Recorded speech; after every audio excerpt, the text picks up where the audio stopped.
Picture of Alex, not us. Yeah. You are Alex. I know you are Alex. I am Alex. Alex. Hello, Alex. Having my name. Are you the twin of Alex?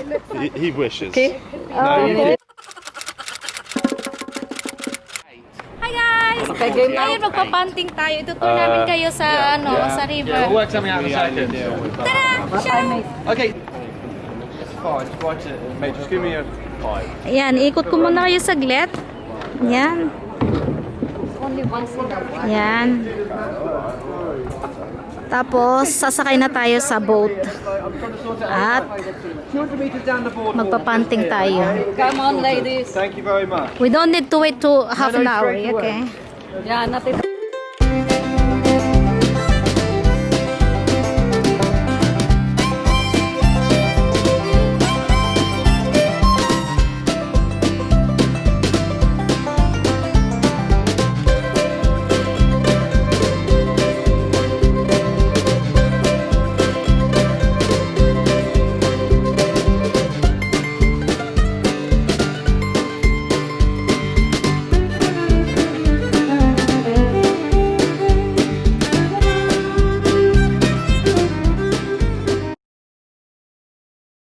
Welcome to the River Cam. How's everybody feeling? Fine. Happy? Happy? Yes. Yeah. Can everybody Fantastic. swim? No. So you have to look after me. That's why I was looking for Alex. Because they said Alex will be the one to look after me when Alex might have a if little bit of something a way to happens. swim himself before he comes and saves you. It's like a bit of an issue. So just give me that pole later. I'll use it. So guys, we've got a 45-minute river tour. We're going to go up and down the River Cam today.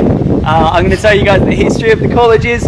If you have any questions as you go along, just go ahead. May I go out? May I go out? Sorry? Questions.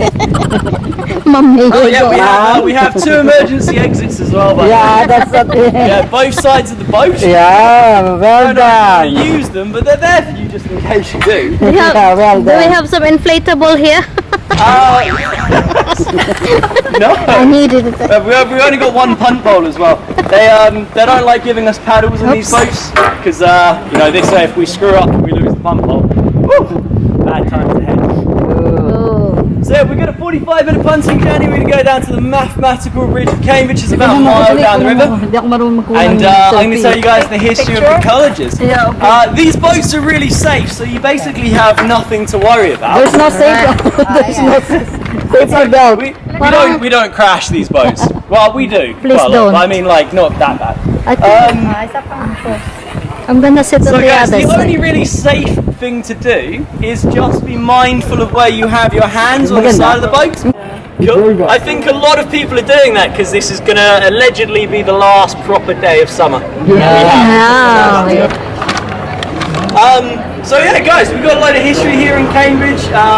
Cambridge as a name actually comes from around about 750 AD. So the colleges started around about 1200s. So this is, you know, about 500 years before that, we had the name Cambridge. And it actually happened because of this bridge that we've just went under here. So this bridge here is called Madingley Bridge. Originally it was called the Great Bridge and it was a big stone bridge, this really big hulking thing. Back then, the name of the river wasn't the Cam. The name of the river was the Grantabri River. So we called this town Grantabridgia, because we had the River Granta and the bridge that went over the River Granta. English language is very difficult, as a lot of people will know. It's not static, it likes to change quite a bit, and it has done over the years. And as our English language changed, the pronunciation of Grantabridgia moved to Cambridgia instead, a different pronunciation. So someone actually backwards engineered this and said, oh, well, if we're now pronouncing it Cambridgia, I guess the river must be called the River Cam. So that's what we're punting on now, the Canterbury or the Cam River. And this is where the name Cambridge now comes from. So it used to be called Cantabridgia, and now we call it Cambridge, but it's still the same translation. The River Cam and a bridge over the river. Cam Bridge, Cambridge. That's literally where the translation comes from. Wala na yung araw. Mas maganda ng picture So no this all lang araw. happened around about 750 AD, thanks to a king that we had. King's name was really interesting. It was a very strange name. He had the name King Uther, O-F-F-A, King Uther. He built a fort. Cambridge has a really big hill, it's called Castle Hill.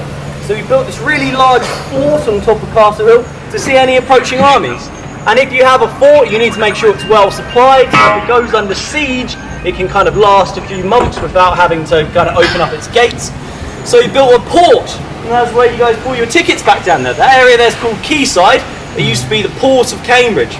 So that's why Cambridge is quite famous as being it's a supply line effectively first. But the reason why it's more famous today is because of all these lovely colleges that we have. And that all happened around about the 12th century. So 1209, we had a group of Oxford students, a group of religious scholars. They went to a bar in Oxford, they got really drunk, and they got an absolute punch-up with a bunch of the locals. They started this big fight in the bar. Unfortunately, during this fight, a young girl was killed in the commotion. So the college had to take this really seriously. They held a trial to see who was at fault. Was it the townspeople? Was it the students? Now it was held by the Oxford University Court. So naturally, they said, oh no, it wasn't the students. Definitely wasn't the students. Could have been our boys. So maybe there's a bit of favouritism there. So the townspeople, they took matters into their own hands. They created a riot, or they started a riot. And in that riot, 6 of the 9 boys were killed. The remaining 3 had to run for their lives out of Oxford. And they came to Cambridge. They were meant to go to Ely, because in Ely there's a big cathedral. And they were going to continue their studies in Ely. But they got to Cambridge and they're like, oh, this is lovely. This is just as good. So they decided to stay here, and that's why we have the universities now. They created the University of Cambridge here. The very first college was called Peterhouse, that was in 1284. And now we have 31 colleges in total throughout the entire of Cambridge.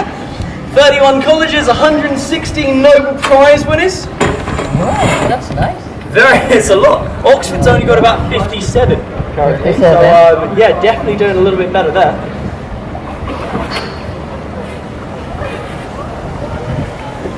So if you guys have a look to the right hand side of the boat, just over here, you notice all these holes that have been knocked in the wall just there? Yeah. Running all the way. That's what happens when you don't know how to punt properly. This is a wind funnel. If you do not know how to punt, you're going to end up on the side of that bridge. Over hundreds of years, you can see the damage that has been caused by these punts going through there. You do not need a professional punting license to basically be on the back of one of these boats. You do need to know a fair amount of history and have relatively good balance. One of the weirdest things I found out the other day is that you don't actually have to know how to swim either to be on the back of one of these boats. I'll be alright. I know how to swim, so I'll be absolutely fine. We found this out last year when one of the punters down here, it was very windy, got knocked in the water, and one of the locals that was sitting on the side of the bank actually had to jump in and save the poor man. So very, very interesting to see. If you guys have a look to the right hand side and behind us, so just over here, you guys will see a very beautiful sight. That is the new core building of St John's. So that is the first year accommodation for St John's College students. If you go to St John's, in your first year, that's where you get to stay. So that's basically your university housing. It looks really similar to a castle, but we can't call it a castle. Castles basically mean that they've had someone from the royal family stay there at least once, and St John's hasn't, so we can't call it a castle. Which is kind of ironic because St John's was founded by people that were based on the royal bloodline. Very nice. So the new court building of St John's was built in 1834 by a man called Henry Hutchinson. He was obsessed with symmetry. The building looks the exact same on the left hand side as it does on the right hand side. When the college first opened, he used to approach students during the hot summer months, demanding that if they opened a window on the left-hand side of the building, they'd have to open the same window on the right-hand side of the building, thus maintaining symmetry. Kind of a bit obsessive if you ask me, but you know what? Passion comes in all shapes and sizes. It's part of St John's College. St John's was founded in 1511. Oo, kasi solo siya. Dito ka nga umupo. Mahulog na yung bag. Malaglag yung mga dollar ko dyan. St John's was founded by a man called Jonathan Fisher, but he was actually doing this on behalf of King Henry VII's grandmother. Her name was Lady Margaret Beaufort. She opened up a college called Christ College. She wanted to open up another college, but unfortunately she passed away, so it was actually her chaplain, her priest, Jonathan Fisher, that made all the paperwork go through to turn this into a college. If you guys notice, the building's perfectly symmetrical. Over that middle archway though, you'll see there's an eagle. Over the front gates of the archway there's an eagle statue. And the eagle has got its head pointing all the way to the left-hand side. That eagle is actually insulting another college. It's the only unsymmetrical thing. It's insulting this college to the left-hand side of us, just over here. That's Trinity College. The eagle is turning its head away from them in shame. So the reason for that, King Henry VIII opened up this college in 1536. He was going through the Reformation of England, moving the English religion from being a Catholic faith to being a Protestant faith. During this time, he was taking more land from Catholics. It wasn't a particularly great time to be a Catholic. But Jonathan Fisher, the founder of St John's behind us, he was a priest. He was a priest of the Catholic faith. He refused to accept King Henry VIII as the head of the English church. So King Henry VIII kind of lost his nerve and beheaded him. He chopped off his head. So the eagle over St John's College that faces the other way is quite literally turning its head in shame because of what the founder of Trinity College basically did, which was behead him. So Trinity on our left-hand side, guys, that is the richest college, the smartest college, probably the biggest college that we have here as well. It gets its name Trinity because it used to be two separate buildings. So it used to be two different buildings, and then they added in the third one, and that's called Trinity. So this one college has had almost a third of all the Nobel Prize winners that have come from Cambridge. It's had the likes of Isaac Newton, Lord Byron that have gone to this college as well, so very, very high class college. So founded in 1536 by King Henry VIII, he gave them a massive endowry. So they had a lot of money, they've used it very wisely. Say hello. Today they are one of the most, hello, they're one of the richest colleges that we have. We have about £2.4 billion worth of wealth. So much so that if you took all of the wealth from all the other colleges in Cambridge, put it together, it probably still wouldn't actually match what they have here in this college. Really? They're What's the very, name very of wealthy. this college as well? So that's Trinity College. Trinity, yeah, that's the richest one, isn't it? That's the one you can see in the front, in the main town, you know, in the center. Is it the one? Yeah, well, not really. No, you can No? see like a tiny bit of it from the front-hand side. Oh, right. But it has a tree outside of the front of it because that's where Isaac Newton. Ah, the Isaac Newton apple tree. That Is is that right. the one? Yeah. Here's the interesting thing, guys. We've got Isaac Newton's diary inside the Wren Library. It's been translated from Latin to English. The only thing in that diary that he didn't mention was being hit on the head by an apple. So that's kind of interesting. So a lot of people actually think it's religious metaphors. So if you think about it like this, Isaac Newton got hit on the head by an apple that gave him knowledge of gravity. Oh, right, Adam okay. and Eve ate an apple of knowledge. The newest edition of the river, guys, this is Garrett Hostel Bridge. You'll notice the underside of it is meant to look like the wings of a seagull. Kind of has this car effect. However, the students of Trinity Hall, in this red building on the left-hand side over there, it's called the Jerwood Library. They've named this college something entirely different. Hello, mga kabayan! Ay! So the bridge in front of us, guys, that's called Clappy, oldest bridge left standing in Cambridge. Oliver Cromwell came to Cambridge. He knocked down every bridge apart from this one because he wanted to use the river like a moat. This was the last bridge that was left standing, so it's now the oldest bridge technically in Cambridge. It is also the worst bridge that is left in Cambridge as well. Clare College has been saying this bridge might fall down any day. Here's the irony, it's the oldest bridge in Cambridge, it actually happens to be the worst bridge in Cambridge as well. Why would top You guys have a look in the archways just behind us. Have a look at the archway on the right hand side, you'll see just how wonky that bridge is. It is not a perfect archway, it is terrible. In the middle of the bridge it is drooping down. It's a terrible bridge, it's really badly designed. It's a perfect example of why you should never hire an alcoholic to do your building work for you. Unfortunately, the man kind of skewed the bridge over to make it fit. He did not do a particularly good job. So to the left hand side, guys, that is King's College. Oh, that's the one in the. That's the one you can see in the town. By King Henry VI. He was about 19 years old when he founded that college. About a year before this, when he was 18, he opened up a college called Eton College just outside of London. The premise would be you'd go to Eton, you get a really good education, you then come to Cambridge, and you'd embark on something called a gentleman's degree. A gentleman's degree was very, very difficult. It was 3 years of drinking, partying and smoking. There was no studying, there was no exams whatsoever. The aristocracy of Cambridge used to believe that a gentleman's intellect should never be questioned, so they actually didn't think it was proper to give them exams. So if you came here, you'd have a pretty easy time. That's quite easy then. So the other thing as well is a lot of these boys, they actually had very large sums of money. Oh, where we find that? Inherit. So Where can we find them? Well, you can't take a gentleman's degree anymore, unfortunately. Otherwise, it'd be a lot of laughs. It'd be pretty good.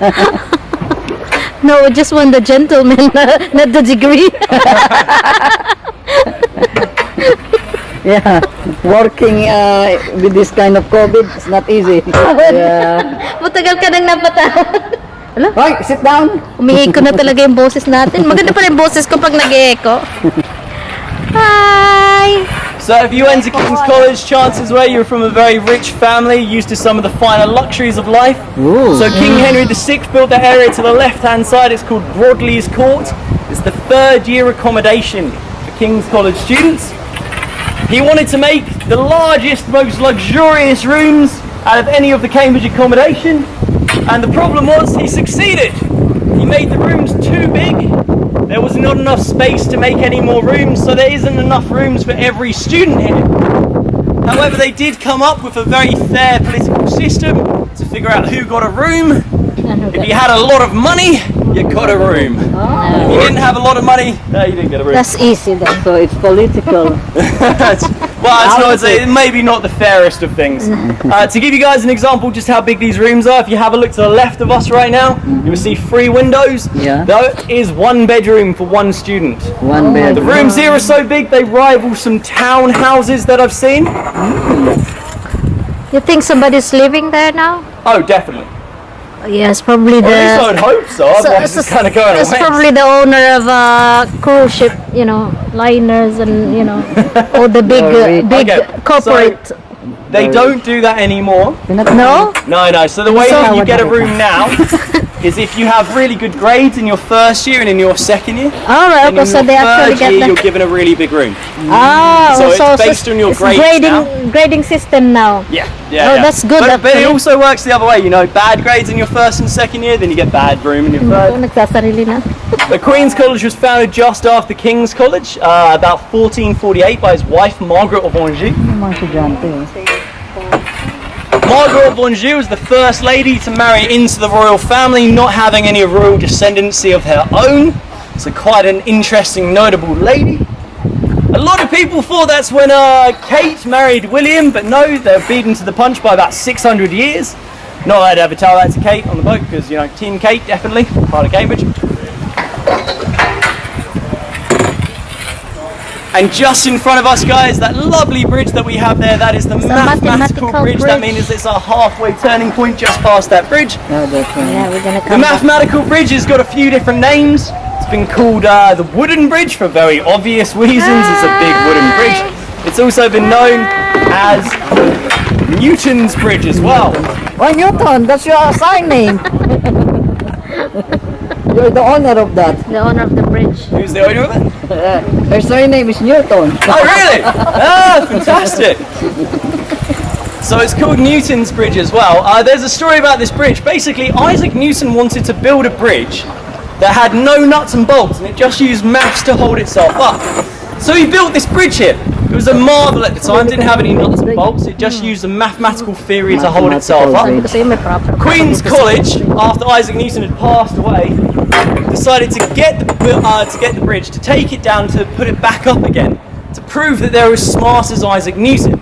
Alas, they weren't very good at doing so, and that's the reason why it has loads of nuts and bolts holding it up today.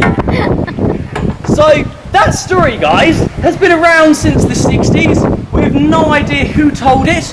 It's travelled all over the world. When I was in New Zealand, I had locals from New Zealand that had never been to Cambridge who told me that story. It's Probably an Google. absolute lie. We have It's a no Google. idea where it came from. My brother told me that story when I was 9 years old at the bridge in front of us, so literally it's a Cambridge local legend, but we really don't know where it's come from. So this bridge has absolutely nothing to do with Isaac Newton. It is known as the mathematical bridge though. Padala mo sa akin yung The reason it's called the mathematical Di ba tayo bridge is all of those lines, all those wooden lines, they run on tangent. Padala mo sa akin yung mga picture dali. Uy, kayong dalawa, solo kayo And ng it's a scaffolding bridge. The scaffolding bridge would have been placed inside of other bridges. So imagine this. Imagine that wooden bridge there would have been put inside of the bridge on the right hand side, and that would have been used to basically hold it up.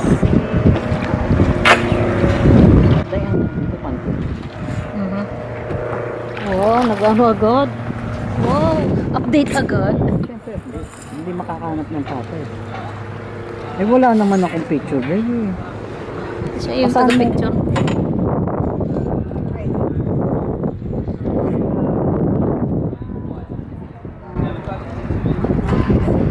So this building leads into a very old one. On the right hand side, that's called President's Lodge. And you see the little area that kind of pops out from the river just in front of us to the right hand side? You'll notice a couple of things there. First, it's got these little semicircles at the bottom, these little yellow semicircles. That's because this building was one of the first in Cambridge that had toilets indoors. And we used to use the river as a sewer. I know, quite nasty to think of, we don't do it anymore. At the very top of this building, you notice there's some windows that have been blocked up as well, just up there. So it's a really old building. It was built in the 13th century. And back then, having windows on your building was a sign of wealth. It was a sign you had more money. You had to have a better architect. You had to have access to glass. All the signs that you were rich. So the royal family decided to start taxing you based on how many windows you had on your building. It was called a window tax. If you had bigger windows, you'd be taxed even more. So it's kind of ridiculous, as you guys can imagine. So people would protest against this. They'd kind of take a stand and say, no way, I'm not putting up with this. So what they did is they blocked up their windows to protect themselves from getting this tax. If you guys have ever heard the phrase daylight robbery, and you're wondering where that phrase comes from, it is from the window tax, where people literally would block up their windows to avoid the tax. In other words, you're robbing me of my day all the time. So sample. Oh! Kunan mo pa. Dali. I thought she was going in. Oh no, I've lost the pole. So that does happen to people, by the way. You guys notice the boat just in front of us has lost their pole. In the middle of the river. That's why the middle of the river has got a lot of sediment, very good for punting. The sides of the river, though, You're alright. You alright, ladies? It's a similar thing. Oh my God, be careful. Yan ang hirap pag sarili. So back over to the really impressive, luxurious rooms of King's College. The funny things about these rooms is they were built in the 14th century. In the 14th century, it was not commonplace for you to have your own bathroom. So these rooms are the most luxurious and largest rooms in Cambridge. None of them have their own bathroom or showers. They all have shared bathrooms, shared showers. However, 7 of them do come with a piano. So I mean, that is kind of a bit of a caveat for the college. You guys might look at the roofs, and if you know a thing or two about roofs or clean, the reason why it's really nice and clean is because last year they re-roofed the entire roofs of Broadley's Court up here. That cost them a lot of money. The reason why, it's a grade listed building. You can't replace materials on this building with anything else other than the originals. So that meant they had to open up a slate mine that had been shut for 100 years in Wales to use the same slate on the rooftops. Wow. Great expense by the college, but these colleges have got a crazy amount of money, so they're pretty much okay with it. The bridge that we're going under, guys, is called King's Bridge. There are some very ridiculous things that have happened in England. In London, it is still legal for you to basically herd a group of sheep through the city centre of London on the weekend. There's a wall in Wales. If a Scottish man jumps over that wall and it's a Thursday in March, it's still legal for an English person to shoot him with a crossbow. And last but not least, the bridge behind us is the last place in the UK where you can legally duel a man with pistols. That's David, you have video both. So you've got King's College again on the right hand side. During the 1960s, a group called the Cambridge Night Climbers wanted to climb a bunch of buildings. They decided to climb up the left-hand side of King's College Chapel. They climbed up the highest point of King's College Chapel to the very highest point of the steeple. They put a traffic cone up there to prove that they'd been up there. Kind of embarrassing. So imagine a traffic cone on the left-hand side of King's College steeple.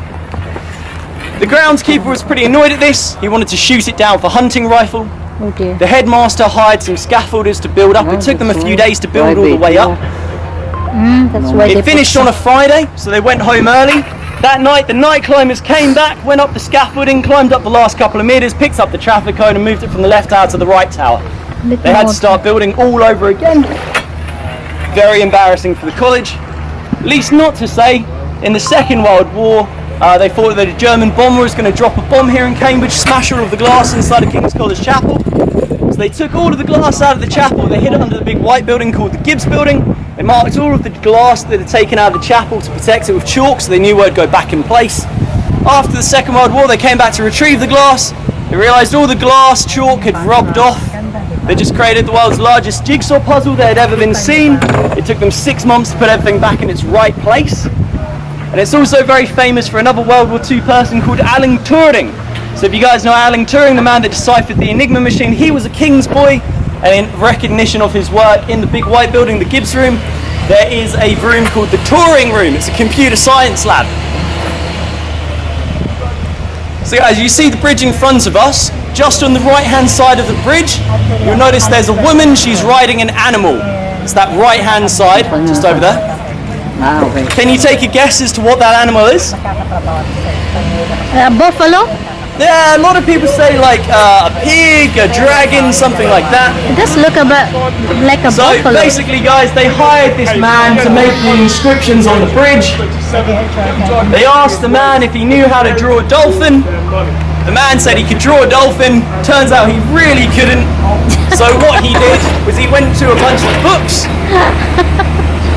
and he read what dolphins looked like, and that was like his sketch artistry of what a dolphin should have looked like. Oh dear. So guys, I apologise for the noise on the right hand side. Clare College is almost 700 years old, so they're doing some renovations, quite rightfully so at this point. They're actually going to build a temporary bridge across the river here. They'll be here for the next 3 years. So you're quite lucky to see the river now. If you come in a few months' time, you might have this entire view obstructed by this big makeshift bridge. Oh dear. And on the left-hand side, guys, that's the Clare College Fellow Gardens, just over there, the very nice area. David Attenborough was a student here at Clare College. He originally took anthropology. He later changed to zoology because he spent so much time in the gardens, he fell in love with nature.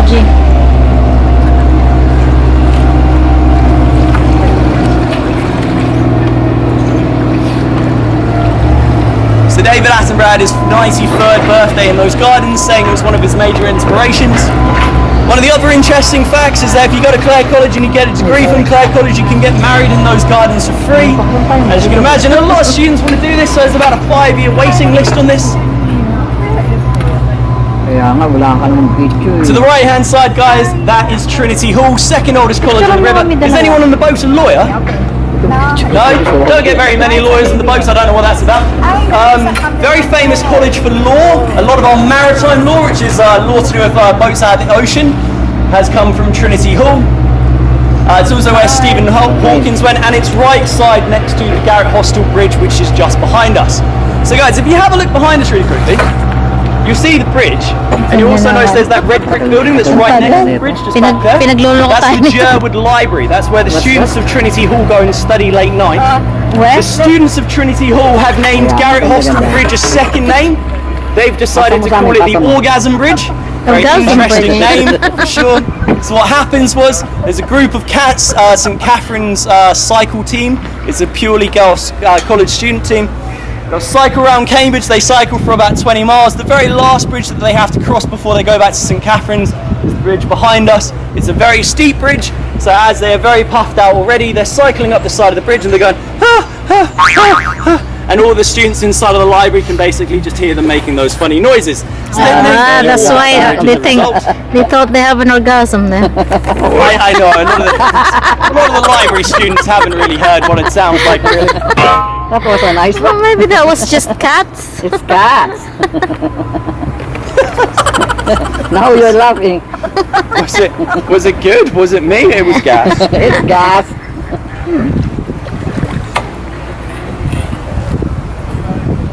So we're coming back up to Trinity. The bridge that we're going under right now is Trinity Bridge. The second oldest bridge left in Cambridge. the first one that was rebuilt. Take your book. So Trinity College is where Prince Charles came and studied. Our voice is nice here. So Trinity College is where Prince Charles came and studied. Originally he applied to go to Oxford. Oxford said no go. Turns out if you have a D in art history, it's very hard to get into Oxford, even if you are a prince.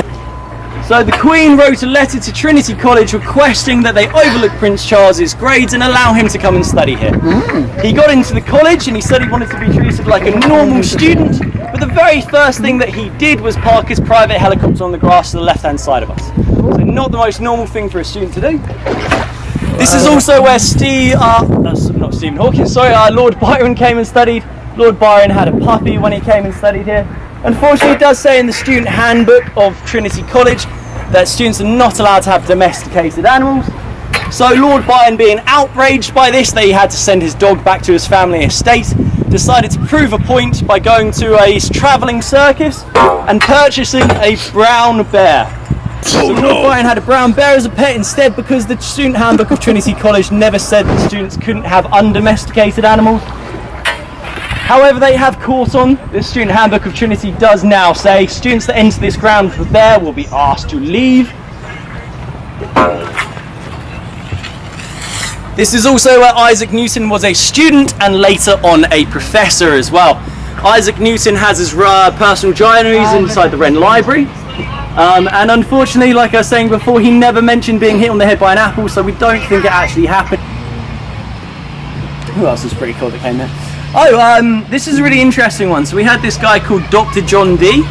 He was a student at St. John's.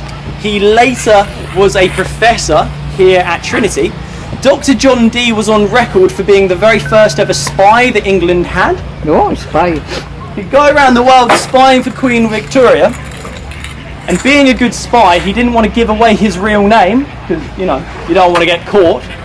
So he would sign off his letters, his little spy letters back to Queen Victoria, with 007.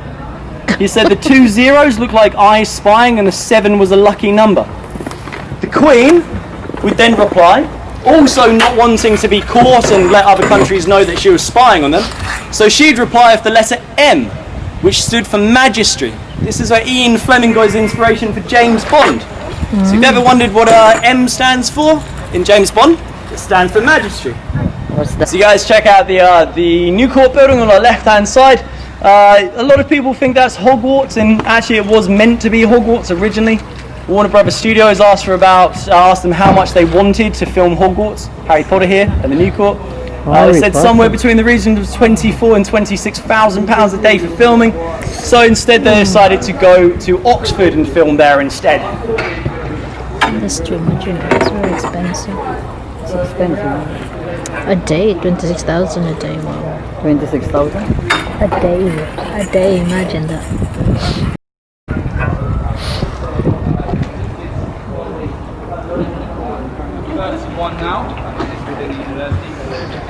So if you guys have ever wondered what Yales are, like for instance Yale University, they're actually the coat of arms of St. John's. You can see them on top of the roofs just over there, on the side on top of the bridge. On top there, there's some figurines. Those are Yale, so that's what they look like in real life.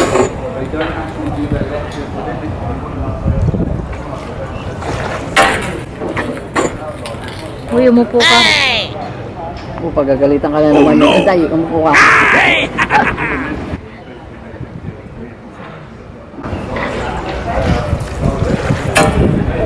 So St. John's College is known to be the college that peddles some of the funniest pranks that we've had on the river. You guys might see there's a black door on the right hand side over there. That door used to be where these boats would basically park and let goods on and off and people on and off as like a taxi service. However, we stopped doing that in the 19th century, so the door was left there basically vacant. Until around about the 1930s, a third year group of students got all the fire door signs from the college, pointed them all towards that door there, then rang the fire door on the first day of term when all the new students had just turned up. St. John's College students are meant to be very smart, however about 18 of them did fall for that prank, coming and running straight out into the river, so not the most best things happened for St. John's.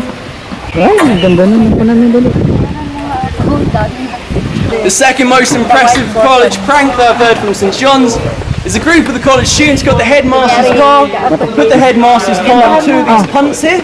They then punted it down the river underneath the Bridge of Sighs, where they attached the car to the Bridge of Sighs with cable and hoisted it off the punt. They left the car hanging from the Bridge of Sighs behind us for about 4 days.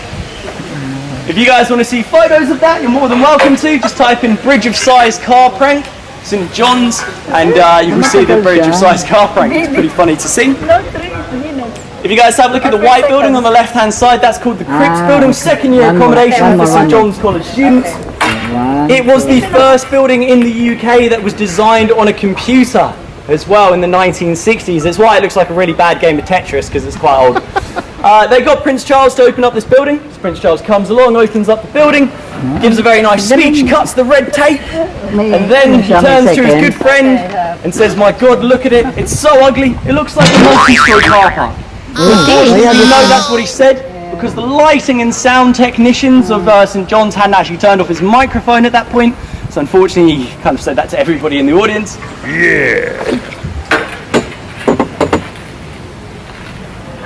We've got this little green area to the left-hand side, guys. This is known as the beach. Rather an interesting choice of name. It's the Magdalen College student accommodation.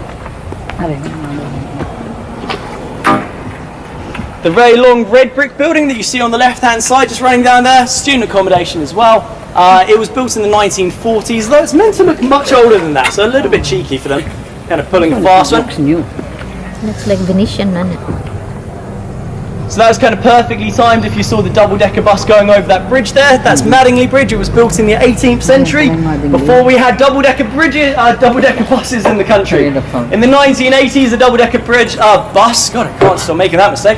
Double-decker bus went over this bridge and accidentally almost snapped the bridge in half. You guys can see on the left-hand side it says rebuilt in 1982. This bridge is also terrifying for a lot of punters. If you resign as a punter, what will happen is you will end up getting taken onto this bridge on your last day by all 4 of your limbs and then thrown in the water. It's also the reason why you never hear of punters quitting their job in the winter. It's not very nice to be thrown into a frozen river.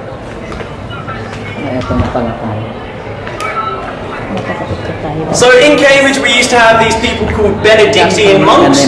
Benedictine monks were quite interesting. They're a very naughty type of monk that we had here in the UK. They got a very bad reputation for always drinking and going to bars and brothels. And we created a Benedictine monk hostel. The building on the left-hand side that has the ivy running across it, that used to be a Benedictine monk hostel. However, we had to put this on the outskirts of Cambridge far away. They weren't that bad at drinking.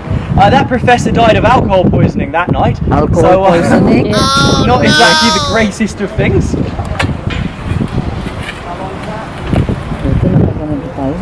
If you guys are wondering about the river, it just goes through Cambridge, it doesn't go around.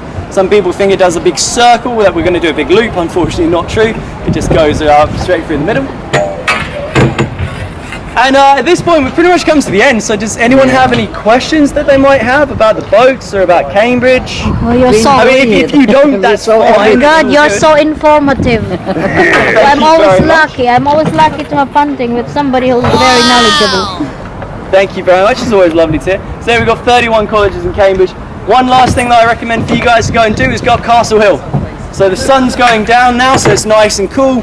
If you guys go to the Black Bridge down there where you guys bought the tickets, make a right and just keep on going straight basically. You'll go over crossroads, you'll go up a hill. At the top of the hill, there's a place called Castle Hill. It's the highest point in Cambridge and you can see for miles around. It is the most beautiful spot, it's completely free and it will take you no more than 10 minutes to get up there. Guys, just watch out for your hands on the left-hand side of the boat as we come into the park at the station.